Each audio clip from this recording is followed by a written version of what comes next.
Nah, kita sekarang lagi main di mejanya MacMan. Terus kita pengen bahas dalaman laptop MacMan. Tapi hampir semua tuh sama. Tapi rata-rata kalau yang gampang itu di 2015 ke atas itu yang sudah nggak bisa dipasang SSD tambahan, semua sudah onboard. Jadi kalau kamu beli MacBook asal masih di 2015 ke bawah itu SSD-nya masih bisa dilepas. Untuk RAM onboard kecuali 1278 atau MD101 di tahun 2009 sampai 2012 kalau masih tebel itu. Terus kita akan diskusi sedikit tentang ini. Menurutmu gimana?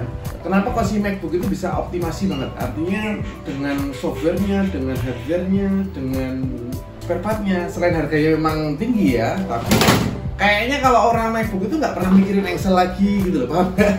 Nggak pernah mikirin hal-hal di luar aneh-aneh. Jadi kita belum pernah ketemu di MacBook itu membenak Excel loh. Kalau di Windows berkali-kali. Terus kayak spare part dia memang harus copotan ini. Kalau di Windows kita masih bisa program sendiri. Ya mungkin ini bisa juga, teman kita belum bisa kali. Salah satu hal yang kita sadari ternyata gini.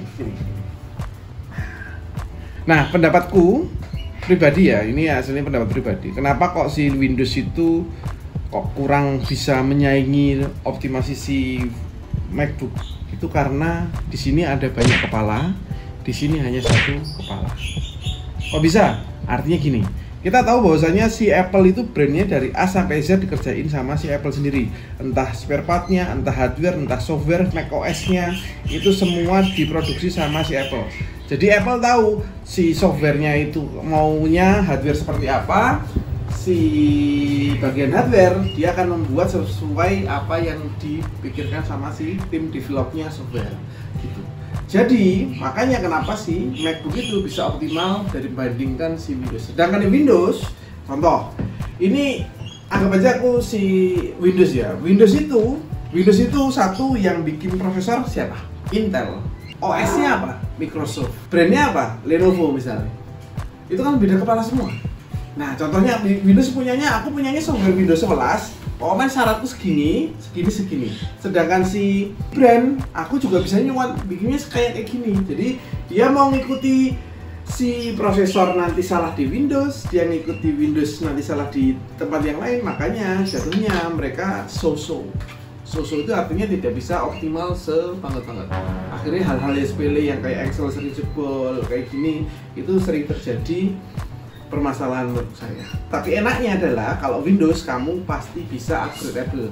SSD bisa di-upgrade, RAM bisa di-upgrade, segala halnya enak buat di-upgrade. Tapi memang PR-nya jadi banyak. Kalau betul gimana? Kamu mending beli mahal sekali tapi beres tanpa ada masalah, atau kamu beli yang harga pas-pasan tapi nanti kamu masih perlu upgrade, kamu masih perlu mikir yang lain. Oke? Coba komen di bawah, kita diskusi masalah yang ini. Kalau dari kita, simpelnya adalah kalau ini kepalanya banyak, jadi mengikuti semua kepala menyatukan jadi satu itu susah. Sedangkan yang ini kepalanya satu, jadi semua ngikut perintah satu orang lagi.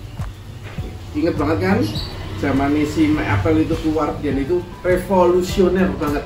HP di kala masih tutar itu tiba-tiba ada iPhone ngeluarin satu HP kotak dengan touchscreen.